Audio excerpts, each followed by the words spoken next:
नमस्कार दोस्तों, स्वागत है आप सभी का संतोष विजय चैनल में।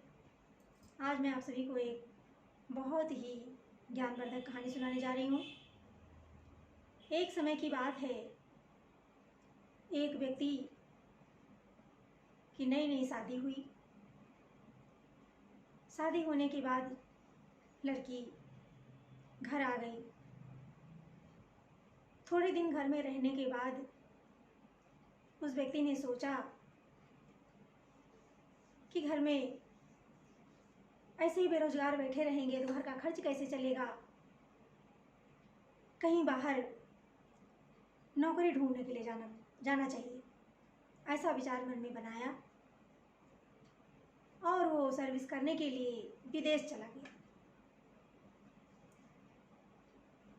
उसका नाम था रामकृष्ण। अब रामकृष्ण विदेश में सर्विस करने चले गए। अपनी पत्नी को अपने माता पिता के साथ छोड़ कर गए और ये कहा कि मैं जब तक लौट कर ना आऊँ मेरे माता पिता की सेवा करना। वो लड़की बेचारी बहुत ही सीधी और सरल स्वभाव की थी। सास ससुर को भगवान समझकर उनकी दिन प्रतिदिन सेवा करने लगी। रामकृष्ण बड़े आराम से विदेश में सर्विस करते रहे। घर की याद बनी रहती थी, अपनी पत्नी की, माता पिता की। धीरे धीरे काफ़ी साल बीत गए।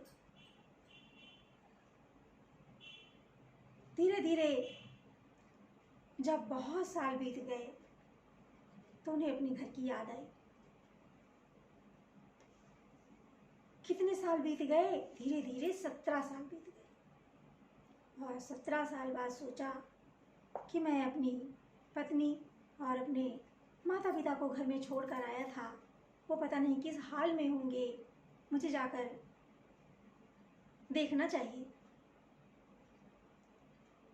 वहाँ से एक लेटर लिखा अपनी पत्नी के लिए कि मैं विदेश से घर वापस आ रहा हूँ। उसके बाद वहाँ से चल पड़े। जब कुछ दूरी पर पहुँचे तो सोचा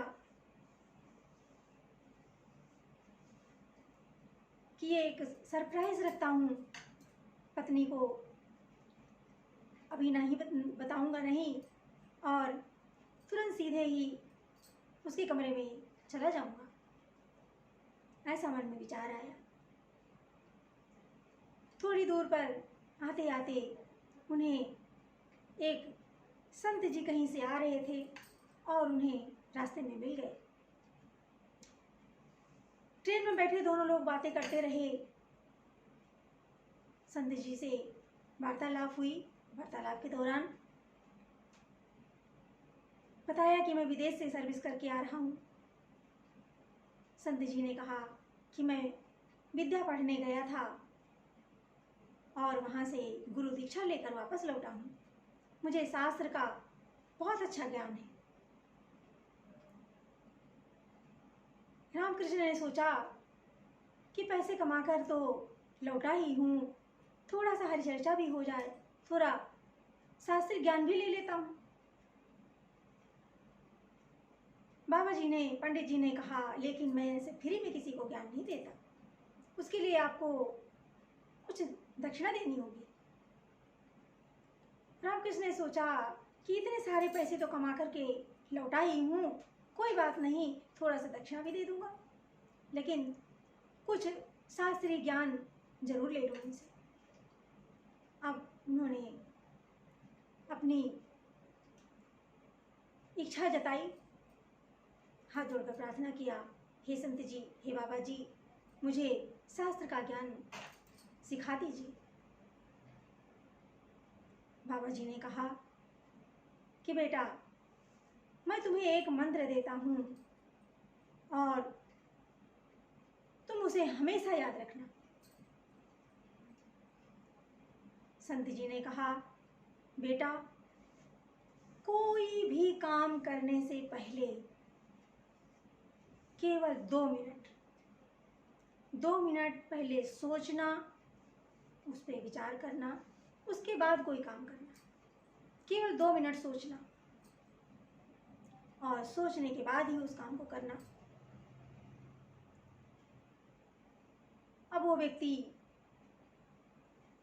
भोला भाला, उसको कुछ पता नहीं था कि शास्त्रीय ज्ञान क्या होते हैं। वहां से ट्रेन से उतरा और सीधे अपने घर आया। घर आने के बाद भी बाहर नहीं रुका, सोचा सीधे सरप्राइज रखता हूँ। इतने दिन से अपनी पत्नी को छोड़कर अकेला गया था और सीधे अपनी पत्नी के कमरे में जाऊंगा।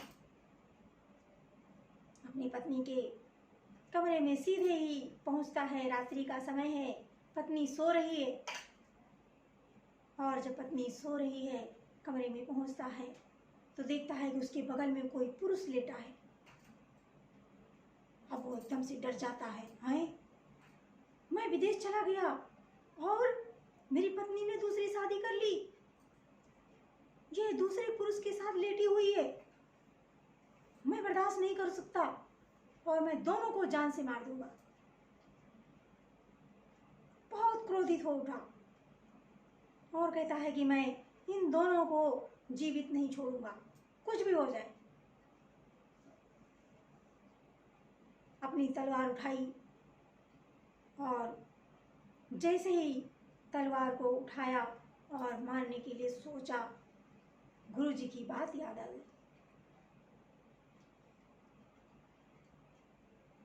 गुरुजी की आवाज आई, अरे रुको रुको रुको रुको, 1 मिनट रुको रुको। कहा, गुरुजी ने कहा था कोई काम करने से पहले 2 मिनट जरूर सोचना।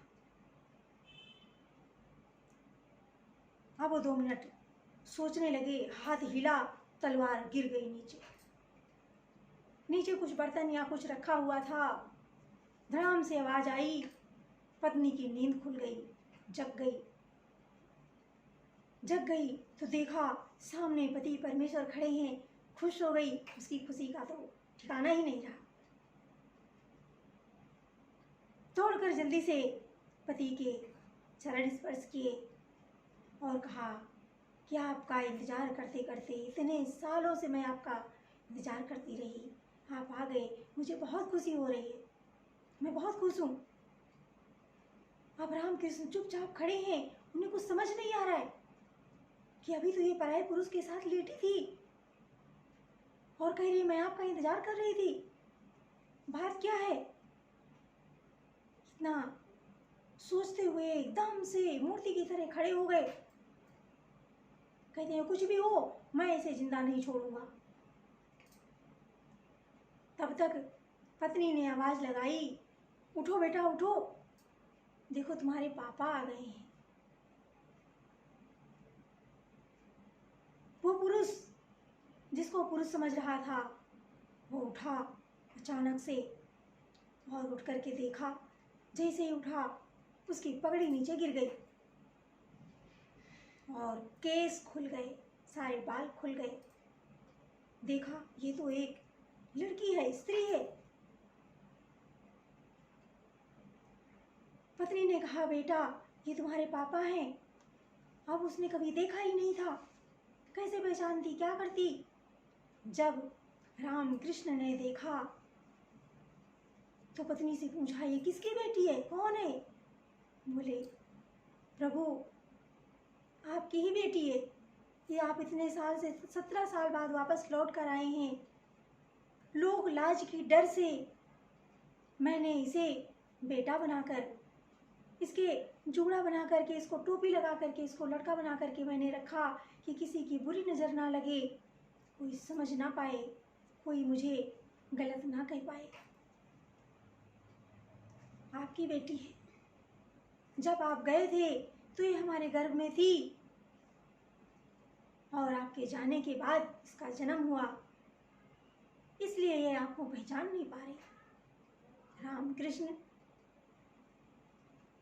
को अपनी गलती का एहसास हुआ कि मैंने कितना बड़ा गलत काम किया कि प्यारी नन्ही जान को जब ये गर्भावस्था में थी छोड़कर चला गया। और हमारी बेटी आज इतनी सयानी हो गई, मैं उसे पहचान नहीं पा रहा। रामकृष्ण ने अपनी पत्नी और बेटी को गले से लगाया और अश्रुधारा बह पड़ी। उधर पत्नी रो रही है, उधर बेटी रो रही है, उधर रामकृष्ण रोए जा रहे हैं, खुशी के मारे आंसू हैं। आज केवल 2 मिनट, गुरु के वचन के अनुसार केवल 2 मिनट ने परिवार बचा लिया, नहीं तो आज माँ और बेटी दोनों ही हाथ से चले जाते, जिंदगी से चले जाते। मेरे प्यारे बच्चों एवं मेरे प्यारे दोस्तों, हमारे जीवन का 2 मिनट बहुत कीमती है, इसलिए हमेशा ये ध्यान रखें, बड़ों की, माता पिता की बातें, गुरु की बातें हमेशा अपने जीवन में गांठ बांध करके रखें कि हमारे गुरु जी ने क्या कहा था, और जब हम किसी मुसीबत में हों हमें ज़रूर याद करना चाहिए। और कोई भी काम करने से पहले हमें ज़रूर सोचना चाहिए, और यदि किसी परिस्थिति में हो तो उस कार्य को हमें कुछ वक्त के लिए टाल देना चाहिए। यदि कोई अच्छा काम मन में आए तो तुरंत कर लेना चाहिए। कोई धार्मिक कार्य, पुण्य कार्य करने का मन करे तो उसे तुरंत कर लो, लेकिन कोई पाप कर्म करने का मन में विचार आए तो उसे 2 मिनट के लिए ज़रूर सोचो और उसे अगले पल के लिए छोड़ दो, अपने आप समाधान निकल आएगा। मेरे प्यारे दोस्तों एवं प्यारे बच्चों, आप सभी को मेरी ये कहानी कैसी लगी, आप सभी कमेंट बॉक्स में लिखकर ज़रूर बताएं, और हमारे चैनल को लाइक सब्सक्राइब ज़रूर करें। बहुत बहुत धन्यवाद, बहुत बहुत प्रेम भरा नमस्कार।